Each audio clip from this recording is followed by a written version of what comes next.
지난 시간 우리는 야곱의 사기극을 함께 살펴보았습니다. 야곱은 어머니 뱃속에서 날 때부터 형의 발 뒤꿈치를 잡고 태어났죠. 사냥에서 돌아온 형의 허기를 교묘하게 이용해서 죽 한 그릇에 장자의 명분도 샀습니다.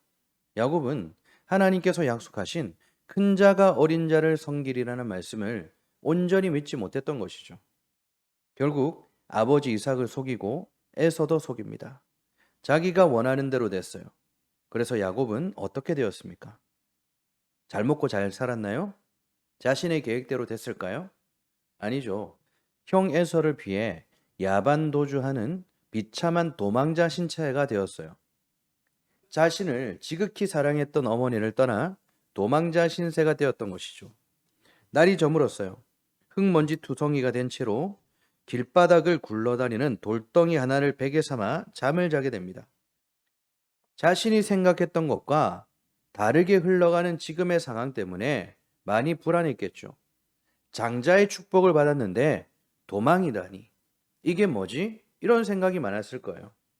오늘은 이렇게 철저하게 고립되고 절망적이었던 야곱에게, 그런 인간에게 하나님께서 어떻게 은혜를 베푸시는지를 함께 살펴보는 시간을 가지도록 하겠습니다. 함께 말씀을 나눌 때 우리 주님의 은혜가 있기를 축원합니다. 오늘은 창세기 28장의 말씀을 보는데요. 도망자 야곱이 돌덩이를 베개 삼아 새우잠을 청하게 되죠. 11절과 12절의 말씀을 봅니다. 제가 읽습니다. 한 곳에 이르러는 해가 진지라 거기서 유숙하려고 그곳에 한 돌을 가져다가 베개로 삼고 거기 누워 자더니 꿈에 본즉 사닥다리가 땅 위에 서 있는데 그 꼭대기가 하늘에 닿았고 또 본즉 하나님의 사자들이 그 위에서 오르락 내리락 하고. 아멘. 도망자 야곱이 잠을 청했는데 꿈을 꾸게 됩니다. 하나님께서 꿈을 통해 야곱에게 찾아오신 것이죠. 여러분, 우리는 보통 언제 하나님의 은혜를 경험한다고 배웠을까요? 언제 하나님의 은혜를 경험할 수 있죠? 내가 눈물을 쏟으며 철저히 회개할 때입니다. 내 죄를 낱낱이 자백하고 금식하며 하나님의 옷자락을 붙들고 매달릴 때, 내가 영적으로 깨어있고 도덕적으로 정결하게 준비되어 있을 때 비로소 하나님이 만나주시고 응답하신다라고 배워왔었잖아요. 그런데 방금 읽은 말씀을 보세요. 야곱은 지금 무엇을 하고 있을까요? 그는 무릎을 꿇고 있지 않아요. 자신의 사기극을 반성하며 눈물의 회개의 기도를 드리고 있었던 것도 아닙니다. 그는 그저 도망치다 지쳐 코를 골며 깊은 잠에 빠져 있을 뿐이에요. 형을 속이고 아버지를 기만하고 집에서 도망쳐온 이 파렴치한 범죄자가 그 어떤 도덕적 반성도 없이 길바닥에 뻗어 있던 상태라는 거예요. 영적으로나 윤리적으로나 가장 밑바닥에 처박혀 있던 바로 그 순간이었단 말입니다. 그런데 바로 그때 하나님이 만나 주신 거예요. 이 야곱이 잠에서 깨어나 뉘우칠 때까지 하나님은 기다리고 있지 않았죠. 네가 회개하면 찾아올게 라고 유예 기간을 주지도 않으셨어요. 인간의 모든 영적 감각이 마비되어 있던, 그러니까 완전히 무방비 상태였을 때 하나님은 일방적으로 야곱을 찾아오신 거예요. 여러분, 은혜는 우리가 목욕 재개하고 거룩하게 앉아 있을 때 주어지는 것이 아니에요. 우리가 죄와 절망의 오물로 더럽혀져 있을 때, 도무지 내 힘으로는 빠져나올 수 없이 무기력하게 뻗어 있을 때, 우리의 자격도 묻지도 않고 따지지도 않고 일방적으로 뚫고 들어오는 것이 바로 하나님의 은혜인 거예요. 여러분, 내가 잘해야 복을 준다. 이것은 세속적인 생각, 바로 인간응보의 원리죠. 그런데 여전히 우리는 아니라는 것을 알면서도 지금까지 그렇게 믿어왔던 것은 아닐까요? 자, 제가 이 본문의 구조를 한번 확인시켜 드릴게요. 잘 보세요. 10절을 보면 야곱이 떠나다라고 되어 있죠. 11절 유숙하다, 돌을 베개로 삼다, 누워 자다라고 되어 있어요. 제가 방금 읽어드린 야곱의 행동 원인은 모두 상황에 의해서 어쩔 수 없이 반응하는 야곱의 모습을 설명하고 있는 거예요. 에서 때문에 어쩔 수 없이 도망을 가게 되죠. 밤이 되니 어쩔 수 없이 유숙하고 잠을 자는 것. 여러분, 이것은 철저하게 수동적인 야곱의 모습을 설명하고 있는 거예요. 그런데 야곱의 꿈에 나타나신 하나님은 어떠세요? 야곱을 어떻게 복 주시고 계시죠? 내가 주리라, 지키리라, 이끌어오리라, 떠나지 아니하리라. 하나님은 야곱의 인생을 역동적으로 이끌어 가시는 주권적인 능동태의 모습으로 설명되어지고 계신다라는 거예요. 여러분, 이것은 야곱이 주도해서 할 수 있는 일은 아무것도 없다라는 뜻이에요. 그는 그저 환경에 휩쓸려 도망가고 날이 어두워지니 쓰러져 자는 것뿐이었어요. 그런데 그가 잠든 사이에 성경의 주어가 여호와 하나님으로 바뀐 거예요. 우주를 창조하신 하나님께서 지금 바닥에 쓰러진 한 명의 도망자를 향해서 말씀하고 계세요. 여러분, 이것이 무엇을 의미하는 거예요? 여러분, 이것은 인생을 수렁에서 건져내시는 구원의 주도권은 오직 하나님께만 있다라는 설명이에요. 철저히 그리고 완벽하게 무조건적인 하나님의 주권적인 열심에 달려 있다라는 거룩한 수사학적 선언인 거예요. 그렇다면 이제 본문의 가장 웅장하고도 결정적인 장면 12절, 사닥다리 한 쌍으로 시선을 한번 옮겨봅시다. 꿈에 본즉 사닥다리가 땅 위에 섰는데 그 꼭대기가 하늘에 닿았고, 여기서 사용된 사닥다리의 히브리어 원문을 보시면 술람이라는 단어를 사용하고 있어요. 구약 성경 전체를 통틀어 오직 이곳에 딱 한 번 등장하는 독특한 단어예요.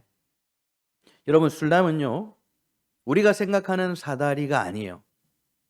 거대한 흙벽돌을 구워 산처럼 웅장하게 쌓아올린 계단식 신전 구조물을 말하는 거예요. 창세기 11장을 보면 바벨탑을 쌓은 이유가 뭐죠? 하늘에 닿기 위해서라잖아요. 그렇다면 인간이 하늘로 닿기 위해서는 어떻게 올라가야 됩니까? 계단으로 올라가야 되잖아요. 지구라트였어요, 지구라트. 오늘 말하는 이 사닥다리는 지구라트였던 거예요. 여러분, 사람들이 왜 거대한 계단을 만들었을까요? 종교적 상승 욕구 때문이었잖아요. 고대인들은 하늘에 있는 신을 만나 축복을 얻어내려면 인간 스스로 땀을 흘려 벽돌을 굽고 탑을 쌓아야 한다라고 믿었어요. 밑에서부터 꼭대기를 향해 한 계단 한 계단 기어 올라가는 나의 수고와 열심이 채워져야만 신에게 닿을 수 있다라는 기브 앤 테이크의 세계관이었던 것이죠. 그런데 야곱의 꿈에서 본 베델의 지구라트, 이 사닥다리는 그 방향이 완전히 다르죠. 밑에서부터 인간이 쌓아 올린 것이 아니에요. 하늘 꼭대기에서 바닥에 누워있는 야곱을 향해 일방적으로 그 다리가 내려 꽂힌 거예요. 여러분, 이 장면이 의미하는 것은 구원이란 인간이 피땀 흘려 사닥다리를 기어 올라가서 쟁취하는 것이 아니라는 선언이죠. 숨막히는 종교적 할당량을 채워야만 하나님이 나를 만나주시는 것이 아니라는 거예요. 오늘 우리에게 보여주시는 구원이란 하늘에 도달하려는 내 힘과 내 계획이 무참히 무너진 그곳, 내 힘으로는 단 한 계단도 오를 수 없어 바닥에 납작 엎드린 바로 그곳, 도망칠 수 없는 절망의 폐허 속에 갇힌 나를 향해 하나님이 하늘의 문을 열어주시고 일방적으로 뛰어내리는 거룩한 개입이라는 것입니다. 이것이 베델의 사닥다리가 보여주는 기독교 복음의 정수인 것이죠. 15절 말씀도 봅시다. 15절, 내가 너와 함께 있어 네가 어디로 가든지 너를 지키며 너를 이끌어 이 땅으로 돌아오게 할지라. 내가 네게 허락한 것을 다 이루기까지 너를 떠나지 아니하리라 하신지라. 아멘. 여러분, 15절 말씀, 이 말씀을 한번 가만히 묵상해 보세요. 우리의 상식을 파괴하는 내용이 많아요. 여러분, 이 위대한 약속의 문장 안에는 그 어떤 조건절이 단 하나도 없어요. 자, 하나님은 묻지도 않고 따지지도 않고 야곱 인생 전체를 무조건적으로 안으시겠다라는 거예요. 야곱의 자격이나 반응이나 상관없이 이런 것들, 당신의 명예를 걸고 이 사기꾼을 끝까지 지키고 이끌어 오시겠다라는 절대적인 보증을 서신 거예요. 사랑하는 여러분, 혹시 지금 여러분의 삶이 내가 계획했던 대로 흘러가지 않아 길을 잃은 것 같으십니까? 내 실수와 실패 때문에 벼랑 끝으로 밀려나 차가운 돌을 베고 홀로 누워있는 것 같은 지독한 고독을 느끼고 계십니까? 그렇다면 오늘 베델의 밤이 저와 여러분에게 무엇을 말씀해 주고 계신가요? 우리의 구원과 회복은 우리가 얼마나 윤리적으로 훌륭한가, 혹은 우리가 얼마나 종교적인 실적을 냈는가에 달려있지 않다라는 거예요.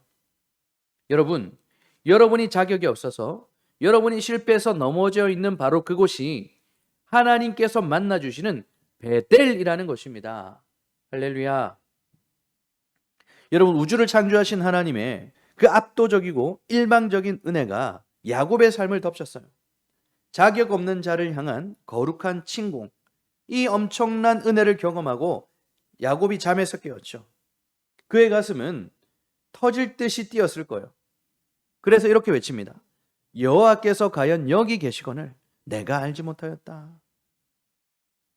여러분, 죽어 마땅한 사기꾼이 자신을 살려주시고 영원히 떠나지 않겠다고 맹세하시는 창조주를 만나게 되었습니다. 자, 그렇다면 야곱의 입에서 어떤 고백이 나와야 될까요?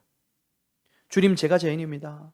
아버지를 속이고 형의 가슴에 대못을 박은 이 쓰레기 같은 나를 어떻게 이렇게 무조건적으로 사랑하십니까? 이제 내 남은 평생, 내 생명, 내 모든 것을 당신께 온전히 바치겠습니다. 여러분, 이런 기도가 나와야 되지 않을까요? 그런데 여기서 우리는 또다시 소름 돋는 내용과 마주치게 되는 거예요. 잠에서 깬 야곱의 입술에서 터져 나온 한마디, 창세기 28장 20절과 21절을 봅니다. 야곱이 서원하여 이르되 하나님이 나와 함께 계셔서 내가 가는 이 길에서 나를 지키시고 먹을 떡과 입을 옷을 주시어 내가 평안히 아버지의 집으로 돌아가게 하시오면 여호와께서 나의 하나님이 되실 것이요. 여러분, 20절과 21절, 자, 여러분들이 눈으로 한번 보세요. 그리고 제가 다시 한번 진짜 의미에 대해서 읽어 드릴 테니 어떻게 다른가, 어떤 점이 다른가 캐치하시기 바랍니다. 제가 다시 읽습니다. 야곱이 서원하여 이르되 만일 하나님이 나와 함께 계셔서 내가 가는 이 길에서 나를 지키시고 먹을 떡과 입을 옷을 주시어 내가 평안히 아버지 집으로 돌아가게 하시면 여호와께서 나의 하나님이 되실 것이요. 여러분, 이게 무슨 말입니까? 자, 이 문장을 히브리어 성경과 영어 성경으로 보시면 만일이라는 조건부 접속사가 노골적으로 명시되어 있어요. 여러분, 지금 야곱은 무조건적인 사랑을 선포하신 창조주 하나님을 앞에 두고 거대한 비즈니스 협상을 시도하고 있었던 거예요. 하나님, 당신이 나를 안 떠나겠다라고 하셨죠? 좋습니다. 그런데 조건이 있습니다. 만일 나를 지켜주시고, 만일 나에게 먹을 떡을 주시고, 만일 입을 옷을 주시고, 만일 나를 안 죽고 살아서 고향으로 돌아오게 해주신다면, 만일 내 생존과 내 밥그릇을 확실하게 보장해 주시면 이 조건들이 충족될 때 그때 가서 당신을 나의 하나님으로 모시겠습니다. 이 뜻이에요. 만일 하고 있었어요. 여러분, 야곱의 서원은 위대한 헌신이 아니라 은혜 앞에서도 끝까지 자신의 떡과 안전을 챙기기 위해 창조주 하나님을 내 비즈니스 파트너로 전락시키는 소름 끼치는 우상적 거래였던 거예요. 당신이 나에게 잘해주시면 나도 당신을 하나님으로 대우해 주겠다. 인간의 타락을 폭로하는 문학적인 표현이었던 거예요. 그러므로 여러분, 성경이 야곱을 향해서 뭐라고 부릅니까? 버러지라고 부르잖아요. 버러지. 여러분, 우리는 십자가의 무조건적인 은혜를 찬양합니다. 모든 것이 은혜입니다라고 눈물을 흘리며 고백하죠. 그런데 삶의 고난과 어려움이 찾아오면 우리는 그 은혜의 십자가를 팽겨치고 곧바로 계산기를 두드리기 시작합니다. 무엇만 해주신다면, 어떻게 해주신다면, 이것만 해주신다면, 여러분, 우리도 하나님께 어떤 조건을 걸고 있지 않습니까? 그래서 하나님이 버러지 같은 너 야곱아라고 하실 때 그 너가 바로 우리라는 것을 깨달아야 돼요. 버러지 같은 너 야곱아 했을 때 그 야곱이 바로 저였고요, 여러분들이었다라고요. 그런데 이런 놀라운 것은요, 비즈니스 거래를 하려고 하는 야곱을 향한 책망이 없다라는 사실이에요. 여러분, 하나님은 야곱의 치기 어린 협박성 거래를 치지 않으세요. 징계하지 않으시고 심지어 하조차 내지 않으세요. 다 받아주시는 거예요. 왜 이러시는 걸까요? 여러분, 하나님은 인간의 헌신이나 종교적인 실적에 기대어 일하시는 수준 낮은 신이 아니기 때문이잖아요. 하나님은 다 알고 계세요. 이 겁 많고 타락한 야곱이 스스로의 힘으로는 절대 고집을 꺾지 않을 것을 하나님이 아신다라는 거예요. 그래서 하나님은 야곱을 버리지 않으시고 이 뻔뻔한 거래를 짊어지신 채 그의 인생 속으로 함께 뛰어드신 거예요. 야곱에게 앞으로 펼쳐질 20년의 세월, 밧단 아람에서의 혹독한 고난, 외삼촌 라반의 배신, 야복강에서 한도뼈의 파열, 하나님은 그 기나긴 세월 동안 완악한 야곱과 끝까지 함께 하십니다. 그의 자아를 철저히 붕괴시키고 기어코 마침내 기필코 그의 입에서 하나님 살려주십시오라고 완벽한 항복을 받아내시는 것이죠. 사기꾼 야곱을 하나님의 백성 이스라엘로 빚어내시고야 마신 것입니다. 여러분, 지극정성으로 하나님을 감동시켜서 축복을 얻어내는 게 아니에요. 우리는 인과응보가 아닙니다. 나의 봉사와 헌금을 보시고 하나님이 복을 주시는 게 아닙니다. 기독교의 본질은 끝까지 내 생존만 챙기려 들고 하나님을 이용해 먹으려는 뼛속까지 이기적인 우리를 포기하지 않으시는 하나님의 집요한 주권과 맹렬한 열심이에요. 내가 자격이 있어서 구원을 받은 것이 아니라 당신의 명예를 걸고 나를 항복시키고야 마시는 우주적 창조주의 끈질긴 은혜가 우리를 살려내신 것입니다. 우리의 이 지독한 인과응보의 거래를 끊어내기 위해 우리가 짊어진 그 숨막히는 율법서의 계약서를 찢어버리기 위해 사닥다리이신 예수 그리스도께서 친히 하늘 보좌를 버리고 이 땅에 내려오셨다라는 사실을 여러분 늘 기억하시고 놓치지 마시기 바랍니다. 그러므로 사랑하는 여러분, 하나님은 여러분의 돈이 필요하신 분이 아니죠. 하나님은 여러분의 봉사의 실적을 요구하시는 분이 아닙니다. 하나님은 그저 벼랑 끝에 선 여러분을 강건적으로 올가매어 살리려내는 따뜻한 여러분의 아버지이시라는 거예요. 이 믿음으로 하나님을 향한 신앙의 여정이 되시기를 주님의 이름으로 축원합니다. 사랑하는 여러분, 오늘 베델의 차가운 돌바닥에 누워 만일 내게 떡과 옷을 주시면이라고 뻔뻔하게 거래를 시도하던 야곱을 통해서 우리 자신의 모습이 보이십니까? 우리는 끊임없이 조건을 내걸며 하나님과 거래를 시도하려고 했죠.